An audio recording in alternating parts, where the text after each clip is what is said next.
This is Gabriela on the scene today with Talk Network Radio. We have a real treat for you just around the corner, and that is Empowered Living with Jeff Byrd.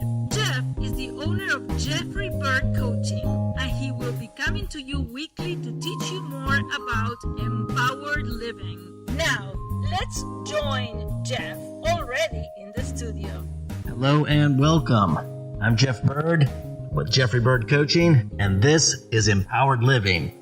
Now, we know that this month is the month of Valentine's, the month of love. This is February, and I hope you have some great plans coming up for Valentine's Day. I was just with a group of seniors prior to filming the show today, and I asked them if they had any plans, and several of them said, well, not anymore. And meaning they had lost their spouses. They used to do things with their spouses on Valentine's Day, and now that the spouses are gone, they don't have that anymore. And I think that that's an issue a lot of the time with us in the culture that we have, as we think of Valentine's and that love is just a romantic love.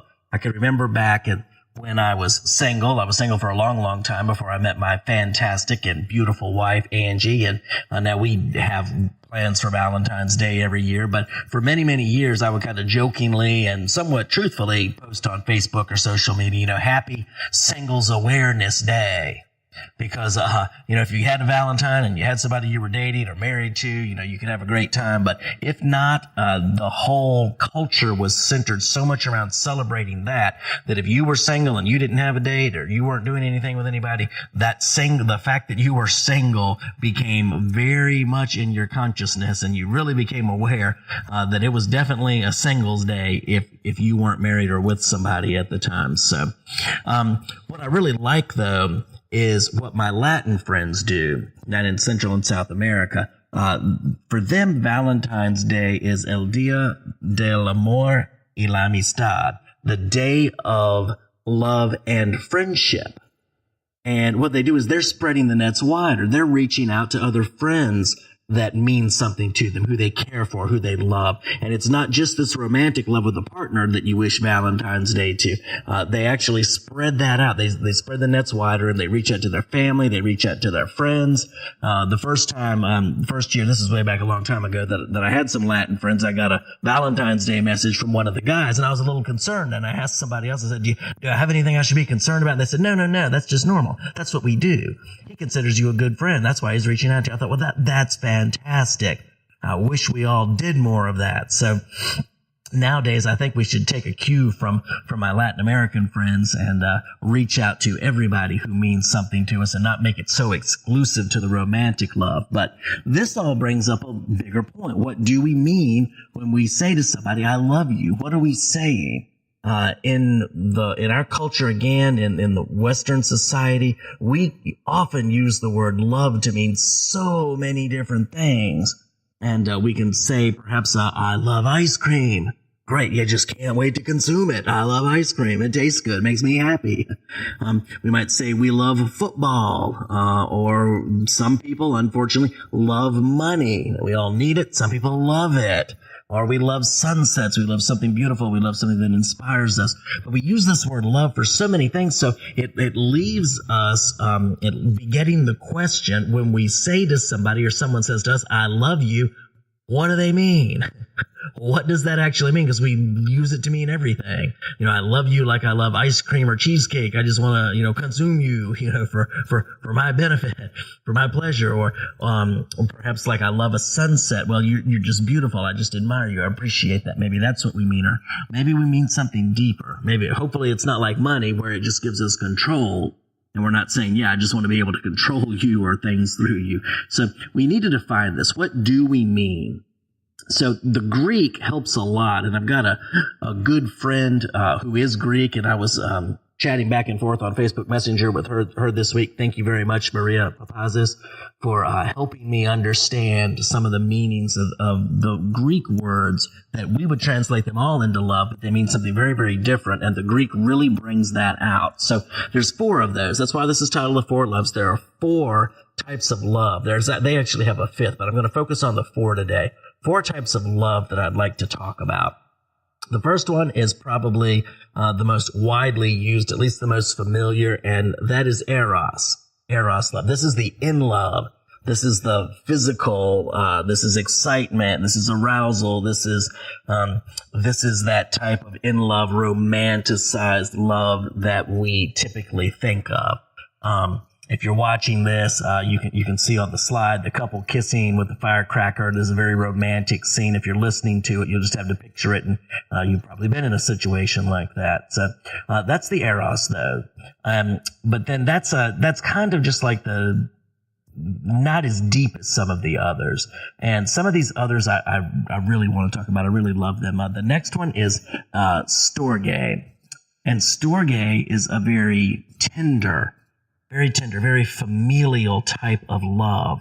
And what I think of when I think of storge, there's a couple of images that come to mind. The first is, many of you have probably heard the story of the prodigal son that Jesus told in the Gospel of Luke. And in Luke 15:20, it's speaking of this father whose son basically told him he wished he was dead. He said, just give me my part of the inheritance. That only happens when the parent dies. And I just want to go off and have a good time. I don't care about you. Don't care about the family. Don't care about anything. So the prodigal son, he gets the money from the father. The father gave it to him, divided up the inheritance, gave it to him. And he went off and just went and spent it on wild living and just wasted it. But eventually he comes to his senses and he wants to come back home to his father. And he's preparing this speech. But it says that while he was still a long way off, his father saw him and felt compassion for him, and ran to him and embraced him and kissed him.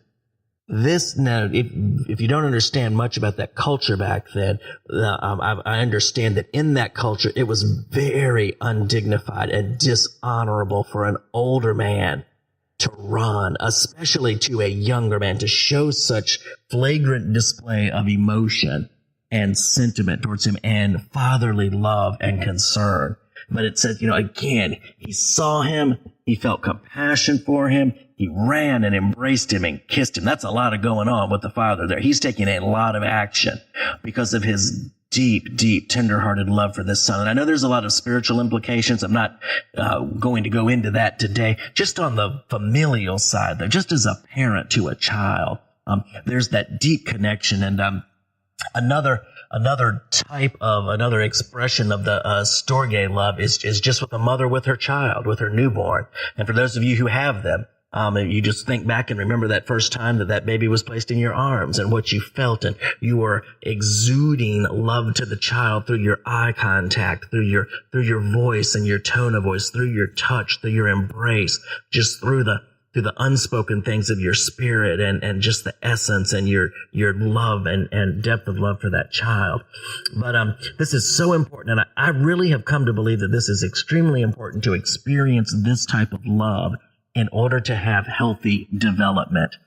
When storge love is unexperienced, this is the problem. If that's not experienced, this deep being cherished by parents and by family and this deep sense of belonging, where that's not present, eros may run rampant in an attempt to restore the lost love. I was listening to a talk this morning, and someone said that if a child isn't touched in the right ways as a child, they will allow themselves to be touched in the wrong ways as an adolescent. And I think when we look and try to account for why so much of this just flagrant sensuality is so prevalent, I think that maybe it goes back to the fact that there are so many who haven't really genuinely experienced that storge love. Just this lavish love. You don't do anything to deserve it, anything to warrant it. It's just there from parents. And now I'll tell you, as a person of faith, I've come to understand and to believe, and I've experienced this, that even in the things that were lacking from our parents, and let's face it, none of us were tended by angels. We all have something that was lacking. When that's lacking, there's a verse in Psalms. I can't recall where it is right now, but there's a verse in Psalms, and it says that when my father and mother forsake me, the Lord will take me up. So none of our parents have met our needs fully. No other human can. But when that love is missing, there is something God is wanting to give to us. It's also when the storge is missing, and we haven't experienced that in families, it may be almost impossible to believe in agape love and a God who loves us that way. It's been studied that so many people who just don't believe that there is a God, it's not all of them, but there's a whole lot of them who shows that there was something broken back at the home side of things. But we're going to get more to agape in a minute. But just keep in mind for the time being that there's a tie between the storge and the agape love. But there's one other I want to talk about before we get to agape, and this one is phileo love. Phileo. Now, you may have heard that, or you're more familiar with it than you think you are, because the city of Philadelphia is named after phileo love. And it's been said that Philadelphia was originally the city of brotherly love, but now it's come to be more the city of brotherly shove. But this is a bonding. This is like band of brothers in arms. This is a deep-seated friendship and understanding. And the image that's up on the screen there, again, if you're watching this, it's a little bit blurry. It's one I took from CBS News photo. But I want to explain to you what's happening in this. There's the man with the sunglasses on, his captain. He's a major now, but at the time he was Captain William Swenson. And he went through a remarkable series of events on September 8th, 2009. And I'm going to read just right here what Wikipedia wrote about that. And Wikipedia stated that according to the U.S. Army's detailed official narrative, the coalition's forces, this was in Afghanistan, it was a 106-man column, entered a valley. And what they were trying to do is they were trying to connect the government to some remote tribal leaders. So this 106-man column entered the valley, and they were ambushed about 6 a.m. by as many as 60 insurgent fighters who soon surrounded the column on 3 sides. They're completely surrounded, situated on terraced high ground. So they've got these insurgents, they've got the high ground, they've surrounded them on 3 sides, and they're shooting at them. Within an hour, communication to the front of the column, including 4 U.S. servicemen, was lost. Meanwhile, Captain Swenson, who initially was positioned toward the rear of the column, called for air support, and with 2 comrades crossed 50 meters of open space under direct enemy fire to administer life-extending first aid to his severely wounded sergeant. They had gotten word that this sergeant had been wounded, and they covered 50 yards. That's about a little over a half a football field, 50 meters, to get to him while they were under fire. When the column was surrounded by enemy fighters that advanced within 50 meters, Swenson responded to Taliban demands for surrender by throwing a hand grenade, an act of defiance that rallied his comrades to repel the enemy advance. Swenson and comrades moved his sergeant and other wounded to a helicopter for medical evacuation before returning to the enemy's kill zone for at least 2 more trips in an unarmored vehicle to evacuate additional wounded. Returning even more deeply through the kill zone toward the location of the head of the column in search of the 4 U.S. servicemen, Swenson's party first rescued and recovered several Afghan National Security Force wounded and dead, and then finally Swenson and a small contingent recovered the 4 fallen U.S. servicemen who had been discovered by a search and rescue aircraft at noon. The 67-hour firefight caused 15 coalition deaths, including the 4 U.S. servicemen, and also Swenson's Sergeant Kenneth Westbrook died of his wounds after returning from Afghanistan. Swenson's actions are believed to have directly contributed to saving more than a dozen Afghan lives. Now, this is amazing. Here's this column under fire. Swenson comes from the back, calls in air support, lands a medevac helicopter, goes and rescues his sergeant, and then goes and makes multiple more runs to rescue others. But this is the important thing. There was a picture on the screen that if you were watching, you saw it just a minute ago, and it's a man with glasses, and he's leaned over next to another man, and you can just see the top of his head. And I want to explain to you what's happening in that photo. That photo is just after Swenson, and the man with the glasses is Swenson, just after they got his sergeant into the medevac helicopter, before going back out to rescue others. Swenson stops, and he leans over, and he kisses him on the top of the forehead, if you can't see the picture. That is a love. That is phileo love. That in the midst of